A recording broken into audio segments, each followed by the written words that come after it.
그 삼자 대결 얘기가 나오는데 삼자 대결에서 한덕수 지지율이 제일 높게 나왔습니다. 이걸 가지고도 또 오늘 저 여론조사 기관 뭐야 뭐 그렇군요. 다들 엄청나게 디스하고 난리던데 어쨌든 한덕수 지지율이 급상승해서 이 판을 흔들고 있는 게 한덕수 변수는 확실히 이 판을 흔들고 있습니다, 여러분. 이렇게 돼 있어요. 삼자 대결 시 범 여권서 가장 높았다. 이런 조사 47.3 대 33.6, 이준석 5.5. 그래서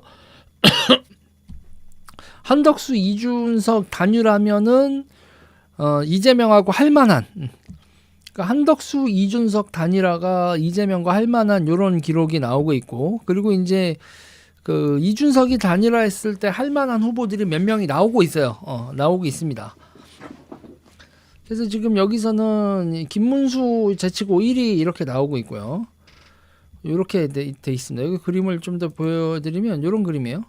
이재명, 한덕수, 이준석해서 한덕수가 36.3까지 나왔고 김문수 33.1 이렇게 나오고 있는 이런 상황입니다.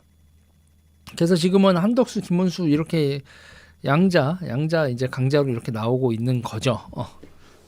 이런 지금 여론 상황인데 자 어떻게 흘러갈지. 그리고 이준석도 10% 넘는 여론조사가 나오기 시작했습니다.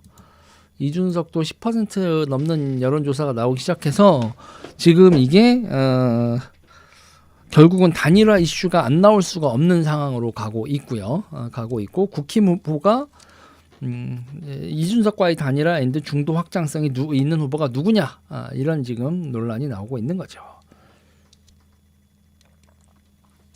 정부 요직 인사가 무소속으로 나오는 게 맞은 걸까요? 그 맞다 틀리다로 논하기 시작을 하면은 그게 바람직한 현상은 아닌데 그런데 지금 대한민국 정치에서는 뭔 일이든 벌어질 수 있는 상황이죠.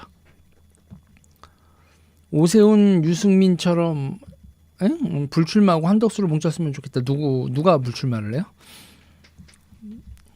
근데 이제 문제는 한덕수로 가나 본다 해도 한덕수 총리가 지금 결단을 내렸다 못하라는 얘기가 아무것도 안 나오잖아요. 한덕수 총리 입장에서도 반기문이 그 꼴 나는 것도 봤고 그다음에 총리 출마론 이렇게 나왔다가 찌그러지는 것도 봤고 본인이 얼마나 고뇌가 깊겠습니까? 그리고 고뇌가 깊은 거 앤드 플러스 지금 한덕수 총리가 결단을 할 필요가 전혀 없잖아요.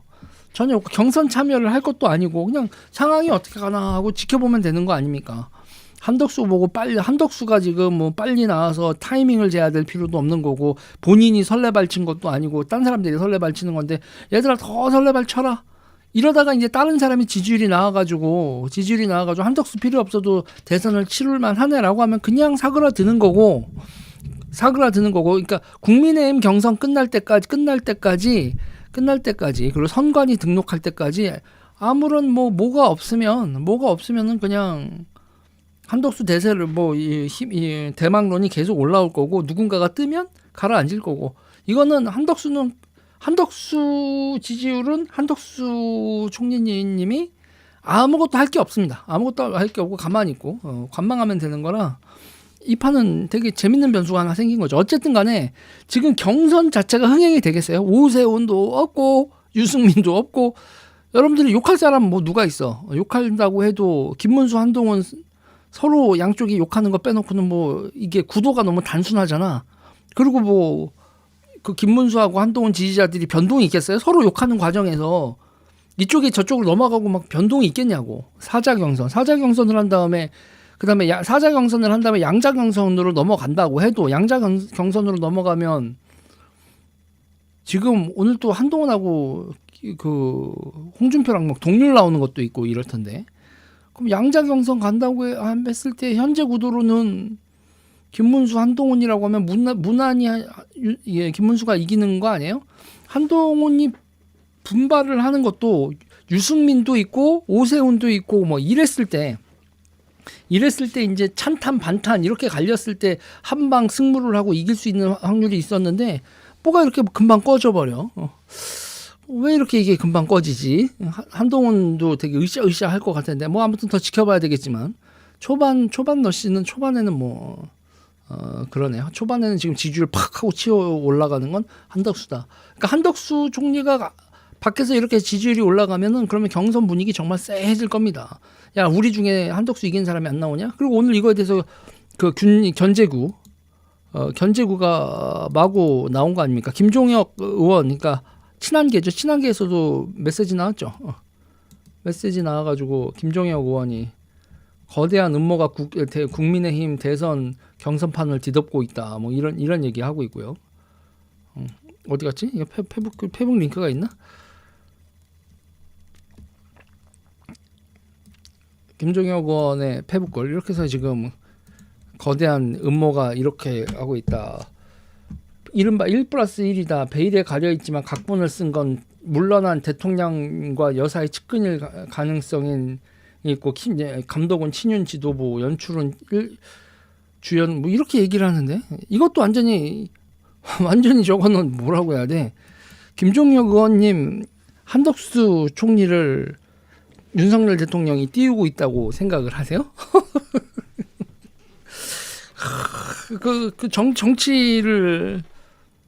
정치를 하는 분들이 그럴까? 아닐 텐데. 위원님이죠. 위원님, 최고위원님. 지금은 최고위원 아닐 텐데. 그러니까 국회의원이 아니라 최고위원이죠. 김종혁 위원님이죠. 그렇죠. 김문수는 그렇다 한덕수 추대로는 이야기는 그게 이제 자기네들 캠페인의 똥물이기 때문에 그래요. 한덕수 추대론이 뜨면서 그러면서 이제 전략적 한동훈을 선택을 한다는 건 전략적 선택으로 가는 건데 한동훈을 전략적 선택 대상으로 사람들이 보질 않는 거죠. 되게 찜찜했거든. 내가 저 새끼는 싫은데 그래도 이재명을 이기려면 한동훈을 선택을 해야 돼. 이런 선택지에서 갑자기 한덕수라는 선택지가 생기니까 그냥 사람들이 한동훈을 버리는 거예요. 그러니까 김문수가 본선에 필패라는 건 사람들이 지지자들도 상당히 인식은 하고 있거든요. 김문수를 가지고는 지는데 안 되겠다.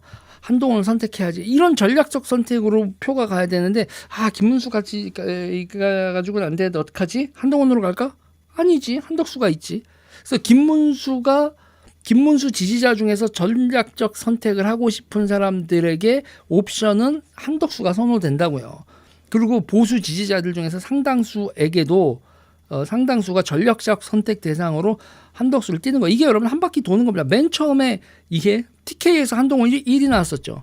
TK에서 한동훈 1위 나왔었는데 그게 한 바퀴 도는 겁니다. 제가 분명히 그때도 말씀드렸었어요. 지금 그때 TK에서 한동훈이 여론조사 1위 나왔다라고 했을 때도 지금 초반에는 전략적 선택으로 한동훈이 되는데 이거를 캠프에서 한동훈 대세론을 굳히지 못하면 사람들이 대구에서도 한 번씩 계속 돌릴 거다.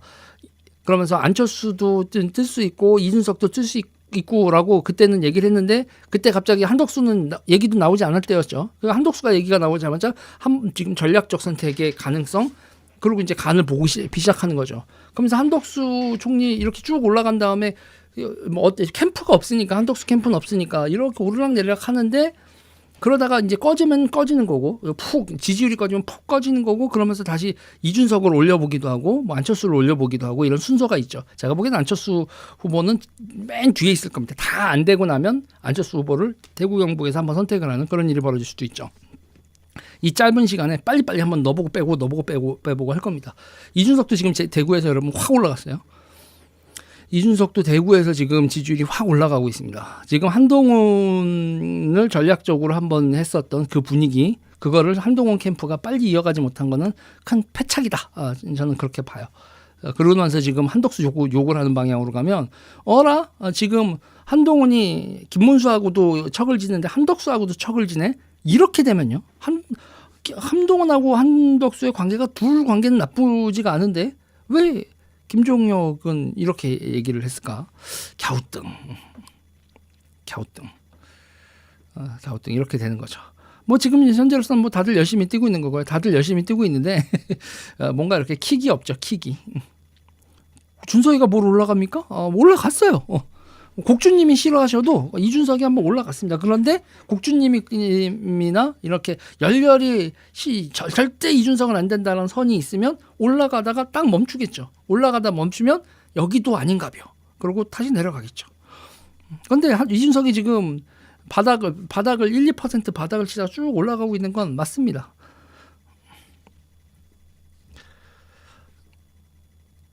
네, 그렇죠. 한덕수를 새가 몰릴 것 같다. 그럼 아니 근데 지금 중요한 건 뭐 있잖아요, 여러분. 이렇게 누구라도 계속 지지율이 올라가는 사람이 있어서 분위기가 좀 조성이 돼야 돼요. 분위기가 어떻게든 조성이 돼야 됩니다. 다들 죽쓰고 있으면은 답도 없는데 지금 일단은 한덕수 빡, 이준석 빡 지금 요 시즌. 자, 이럴 때 여러분 캠프의 능력이라는 건 치고 올라갈 때 지켜나가는 거. 이 방향성을 계속 유지해 나가고 굳혀가고 또 다지고 한 명 더 설득하고 한 명 더 설득하고 이게 캠프의 능력이거든요. 한번 지켜보시죠. 한덕수 미만 잡 분위기 시장 자유시장님 그것도 지금 그 분위기도 형성이 되고 있죠. 그 분위기가 형성이 되면 그러면 이제 이재명 24, 홍준표 29, 이준석 11 이렇게 이준석이 지금 3자 대결에서 세 자릿수가 나오기 시작했죠. 그런데 지금 이 상황에서 캠프 능력은 어떻게 생각하냐? 캠프는 제가 보기에는 이준석 캠프가 선거 캠프는 제일 잘할 겁니다. 이준석 캠프가 1위 캠프 선거 능력으로 1위라서 저는 이준석이 세 자리 숫자 지지율이 나오는 거에 대해서 되게 야 쟤네가 교두보를 일단 다지고 들어가는구나 이렇게 보고 있죠. 네. 후보 등록한 후보들은 바보가 돼버렸네. 바보가 안 되려면 지금부터 어떻게 플레이를 하느냐에 따라서 바보가 안 될 수도 있고 바보가 될 수도 있죠. 한덕수 미만잡 이거는 어떤 분이에요? 이거는 엄청난 프레임인데 한덕수 미만잡 누구죠? 누굽니까? 자유시장님. 야 자유시장님 엄청난 킥이 있는 프레임을 한마디 하신 겁니다. 그러면 지금 이 구도가 모두가 다 한덕수의 도전 한덕수 이렇게 되는 거지. 경선 주자가 아닌데 경선 주자들은 한덕수를 뛰어넘지 않으면 1등을 하고도 2등을 한 기분이 되는 거죠. 네.